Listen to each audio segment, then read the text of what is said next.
Les gens se demandent comment on fait pour réussir.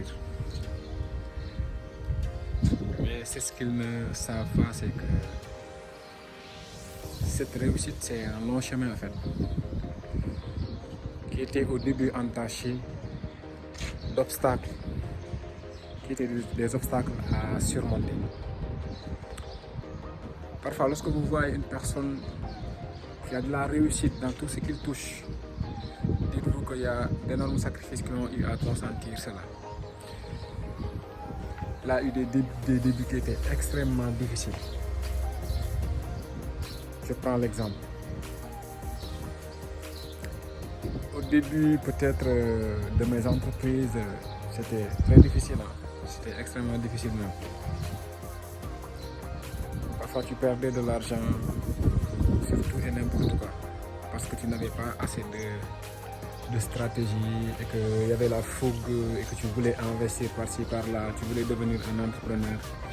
Voilà, tu vas te lancer par ici, par là-bas. Mais au fur et à mesure que tu avances, tu te rends compte que être un entrepreneur, ça s'apprend. Être un entrepreneur, c'est à travers les formations.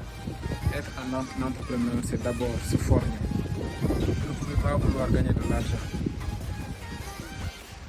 et négliger la formation. Vous savez, notre problème pour les entreprises, c'est pas exactement.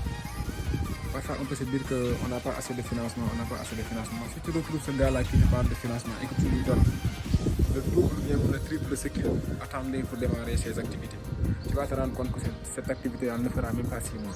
Parce qu'il n'a pas eu le temps de mûrir cela, il n'a pas eu le temps de se former déjà. Parce que plein de gens pensent que l'entrepreneuriat, voilà, tu viens, tu débutes et voilà, tout sera rose. Un de mes mentors a eu à me poser cette question à travers une petite discussion. Il dit que lorsque quelqu'un dit de façon voilà, exagérée qu'il est un entrepreneur, la première question qu'on a l'habitude de lui poser, c'est combien d'échecs il a eu à avoir. Effectivement, il faudrait avoir des échecs. Des échecs qui pas, voilà, pour certains seront, comment on appelle, pour certains, le plus souvent, ce sont ces échecs-là qui les poussent à abandonner. Mais pour toi, un vrai entrepreneur, ces échecs-là, qu'est-ce que ça va te servir? Ça va te servir déjà à redoubler d'efforts. Ça va te servir déjà à savoir qu'est-ce qui n'a pas marché. Maintenant, ayant dans la tête des choses qui n'ont pas marché, donc facilement, vous allez réajuster le tir et vous allez en sortir. Ne pensez pas que la vie, quelqu'un va vous la rendre rose. Non, du tout. Si vous voulez quelque chose, allez la chercher. Si vous voulez être riche, ne restez pas là du moins à procrastiner, à remettre tout au lendemain. Si vous voulez être riche, levez-vous. Allez-y, foncez. Tête baissée, si vous voulez, il n'y a pas de souci, vous aurez le temps de réajuster.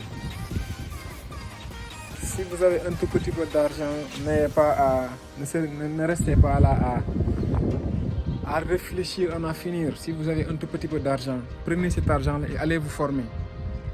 Je le dis et je le redis, la formation elle est capitale. Soit vous perdez de l'argent à travers la formation et ce n'est même pas une perte d'argent. Soit vous perdez de l'argent avant d'avoir investi beaucoup d'argent sans pour autant être formé.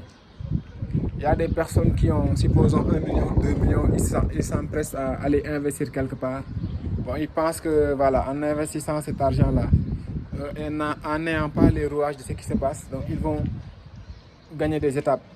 Mais au contraire, ces 2 millions-là, vous allez les perdre rapidement. Et au moment où vous allez vous en rendre compte que vous n'êtes pas encore prêt, ça sera trop tard. Donc prenez le temps de mûrir vos idées. Prenez le temps de voir des gens qui ont réussi. Prenez le temps de vous former. Prenez le temps de vous former.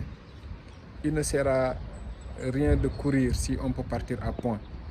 Et le fait de partir à point débute par la formation. Sur ce, je vous dis bon week-end et à la prochaine pour d'autres vidéos. Merci à vous.